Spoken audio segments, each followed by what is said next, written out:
Delivery drivers of Reddit. What is the most WTF or hilarious awkward thing you've walked in on while dropping something off? 1. Back when I was 13, I had a paper route. In the UK, 99.99% of houses have a letter flap on the front door, and we would post the newspapers through the door. One day I had to cover another kid's route, and when I went to post the paper through one door, it just wouldn't go through. Normally, I'd just leave it hanging out of the door, but it wouldn't even go in enough to stay there, and I thought I'd get in trouble if I left it outside the door. I opened the flap to see what was blocking it. It was a penis. The guy liked to put his dick in the letter flap when he knew the 13-year-old paper boy was coming. I never did that route again, and even quit altogether a few weeks later. I did speak to the kid that usually did that route, and he said that's normal, but the guy would regularly give him tips, so he was okay with it. I really wish I'd reported it at the time, but I was a kid and was scared I'd lose my job or get in trouble some other way. 2. Back when I was like 23, one time I was delivering alcohol, and a lady in a bathrobe opened the door. An older woman, very pretty though.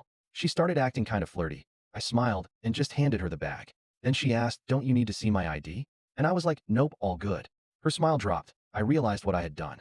I think she needed a win that day. I felt bad enough that I remember it about 6 years later. Oops. 3. Had a large order of pizzas going to a conference room of a hotel. Nothing too out of the ordinary, until I opened the door and approximately 500 pugs turned their heads simultaneously at the man who just brought in yummy-smelling food to the pug owners' convention. I left and proceeded to have a good laugh. On the other end of the spectrum, there was a guy who ordered and was waiting on his porch steps when I got there. Couldn't help but notice his ball sack hanging out of his shorts. I left and proceeded to bleach my eyes.